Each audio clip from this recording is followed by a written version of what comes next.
Hey, I'm Drew, and that's Bethany. We've learned by now that recycling can go a long way, especially in a metropolis like Los Angeles. Around the neighborhoods of LA, you'll find buildings like the Mosaic Tile House, Bottle Village, places that use recycled materials to create eccentric living spaces. Today we're exploring a castle. Yes, a castle in Glendora that was made entirely from repurposed materials in one man's dream. It's the Rubelia, also known as Rubel Castle. The gate's opening. Ooh.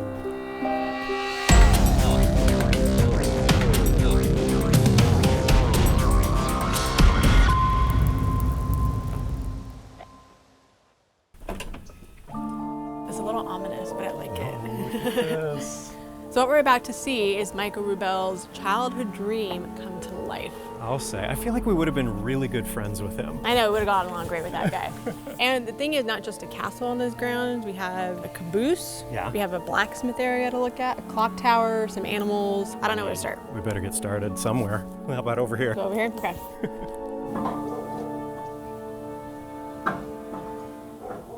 That was magical. It was like it knew we were coming. Oh, and this must be Scott. Hi, Scott. Oh. How are you? Wonderful. Good How to are see you? So this is Scott Rubel, and given your last name, I feel like you know what's going on in this castle. Yep. So who are you? I'm the nephew of Michael Rubel, who's the castle builder. I started helping him when I was about 12 years old, and now I'm 65. What a cool uncle. I mean, who else gets to say that they got to build a castle with their uncle, right? You don't get that every day. Yep. Stemming from the artistic mind of Michael Clark Rubel, the Rubel Castle was created over the course of 25 years with the help of hundreds of pairs of hands. Countless river rocks and recycled materials were laid piece by piece to construct the castle. Michael's lifelong passion for building forts from whatever materials he could get his hands on found its way to a piece of property located by the Dalton Reservoir. This was a reservoir for the citrus industry, and it held millions of gallons of water. It's a 124-foot diameter pit in the ground that was built in 1905. This is where my uncle decided to fulfill his dream of stacking rocks the rest of his life. Stacking rocks. Building forts is always a good childhood dream. Yes. And not a lot of people get to see it come to be a place like this. Yeah.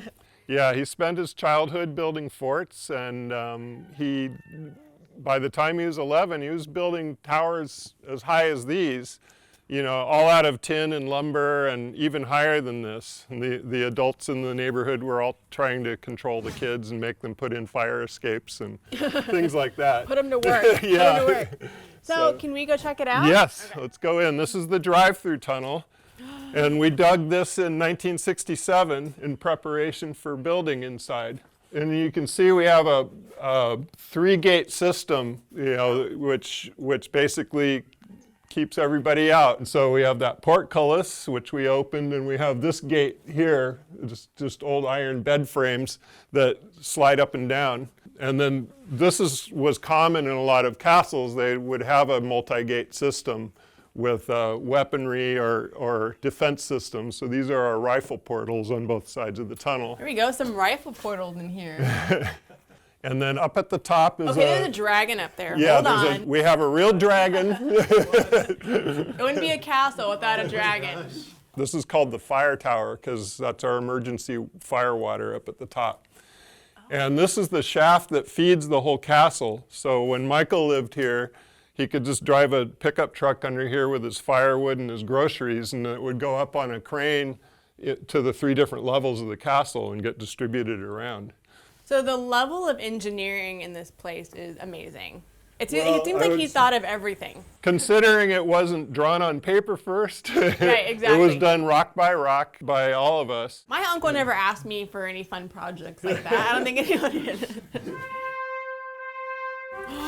So we're standing in the bottom of the reservoir, and in a few spots as we walk around, you'll see the original walls. There's so much to see here. There is so much to see here. I don't know, Scott. This is Disneyland.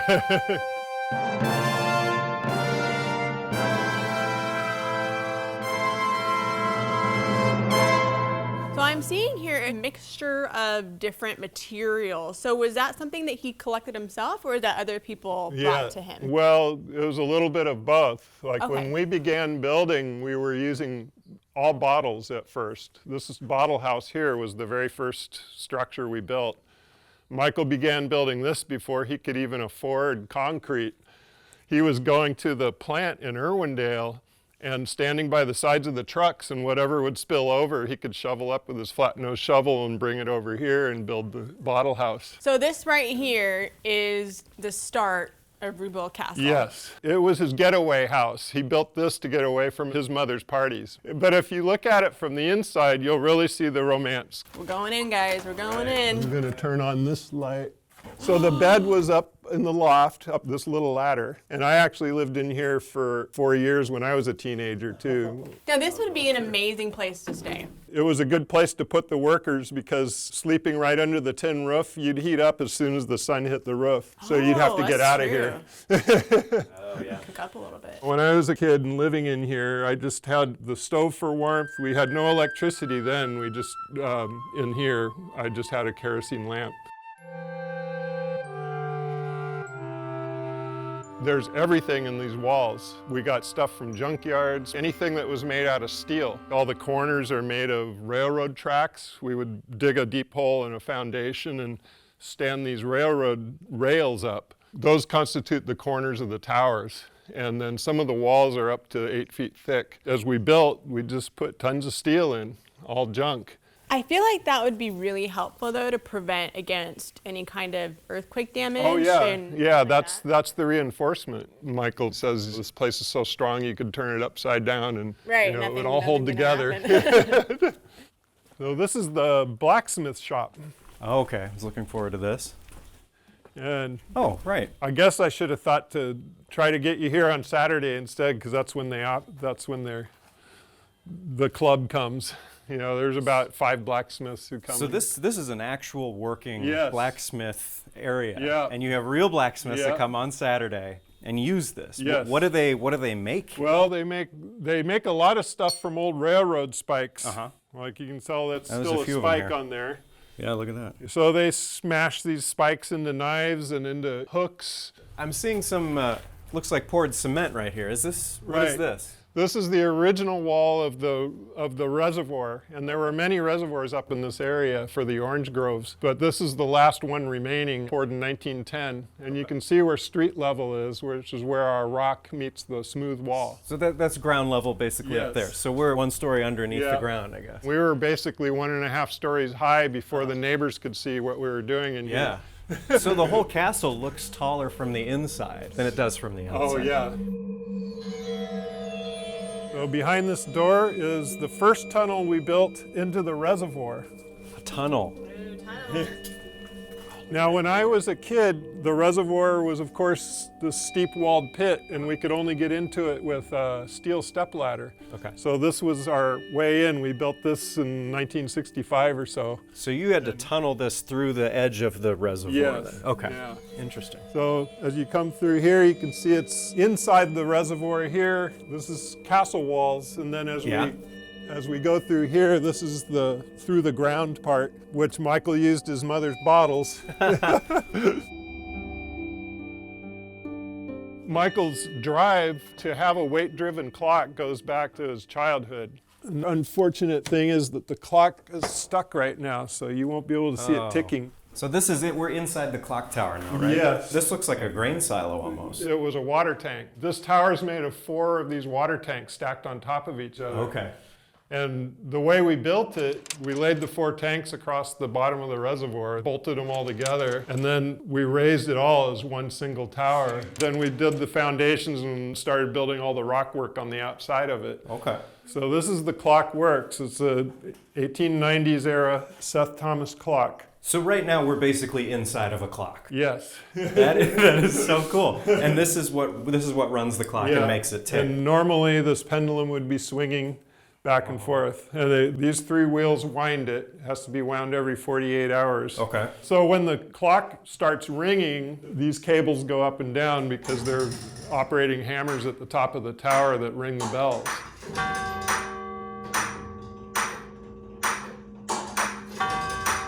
We finished this tower in 1986, and the first time we rang the bells, Michael was always considerate of the neighbors. Yeah. He put concrete gloves on the ends of them full of rags, so that when they rang the bells, they were very quiet. And then they wore out over about a year, so they got louder and louder, very slowly. And Well, for a year, that was very considerate of him. the neighbors love it, though. When the clock stops, people start calling and wonder what's going on. Now you get complaints that the bells are not ringing. Right. Wow. Yeah. How many different keys do you need to get into this place? Well, this is my uncle's original set. Ooh. But there's only a couple that are still valid anymore. Oh, gotcha. I just carry the whole thing. Do we get to go up the stairs? Yeah. We're going up. So just be careful. Okay. Tread cautiously. Yeah, each step is made to a different specification, but they're safe. We just don't like bringing giant tours up here. We won't tell anybody. We can stop here first, and because these are never seen, these rooms are kind of unkept. They're pretty. It's okay. My room at home is unkept. They're pretty dusty. Wow. This is Michael's childhood train set. So is this all just as it was when he built it? Yeah, he used to play up here. He liked showing his train set off to his friends, and lots of grown adults who just love playing with this stuff. Yeah, that's great. And these are the original pre-OSHA remote control for the train, where you can still shock yourself. And he built this room with the train in mind, because you can see the bottles spell out SFSP, Santa Fe Southern Pacific. Oh, they do. Wow. So I feel like his passions were forts, castles, and trains. Yeah, right? well, large machinery, which trains represented, he just liked getting things running, anything with gears. So this is the top level. Yes. Okay. Oh yeah, here's the view. It's where you can see Rubel Castle. This is where you can see the scale of it. The whole south part is what we call the King's Quarters, and that's where Michael lived after the castle was built. For the entire time that we were building the castle, Michael was looking for the clock and bells. He'd broadcast to Europe by shortwave, asking Spain and Italy if they had a church falling down or anything like that. By the way, guys. And he did that every single week, and after all that work, all this stuff was found in New York. So it was in the country. Yes, at the Bausch and Lomb factory. He had a benefactor who actually stepped up and paid for it because that was the completion of his dream. That was it, Yeah. right there. He might not have even built the castle if he didn't want a clock tower. I mean, a clock tower is an exclamation point. You need one of those. So what do we have here, Scott? This is the only bell you can ring by hand. Okay. But I can ring it? Yeah, you go up and just push on it, or you can pull on the wheel, or you can push on it. It'll be pretty loud. gosh. So you got to be prepared for that. Oh, I would live up here if I lived here. This is great. So just push on this bell and it'll ring? Yes.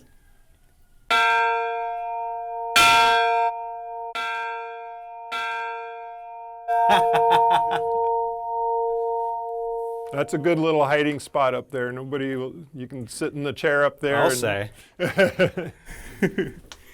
Yeah, later when I move in, I won't tell them that I'm up there. Just be especially careful going down. It's harder than going up. For sure. And you hang on to the walls or whatever. Yeah.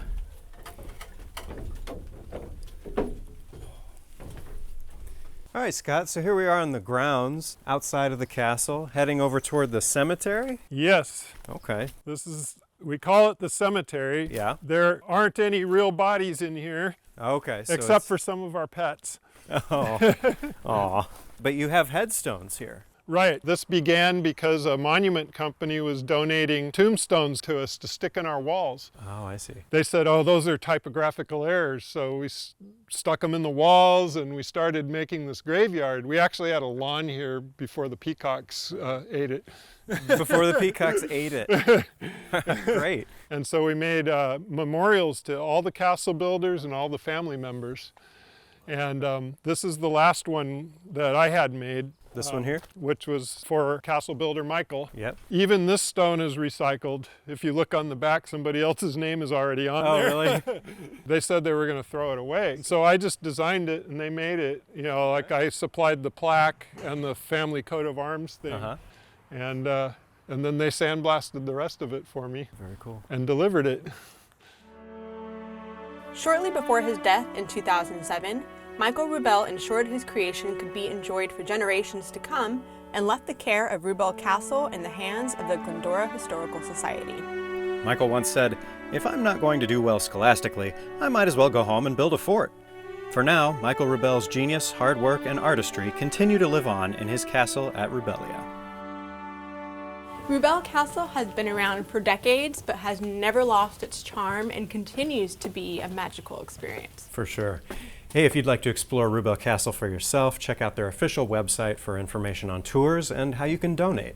And if you'd like to support our adventures, be sure to check out our Patreon page, which we'll include below as well. We'll see you on the next Oddity Odysseys. How do we get out of here? I think there was a bridge. Was it that way? All right, I'm following you. I'm lost. Okay. Like the perfect weather today too for castle I exploring. know, I love it when it's like this. This tank was Michael's old age plan. This was his elevator. And he actually used it to get some firewood up mostly, but you can see that it was just a tank hanging by a cable. But he figured if he ever couldn't climb stairs anymore, that this would be his way up into his bedroom. So he would lift the whole tank up. Yes. Yeah.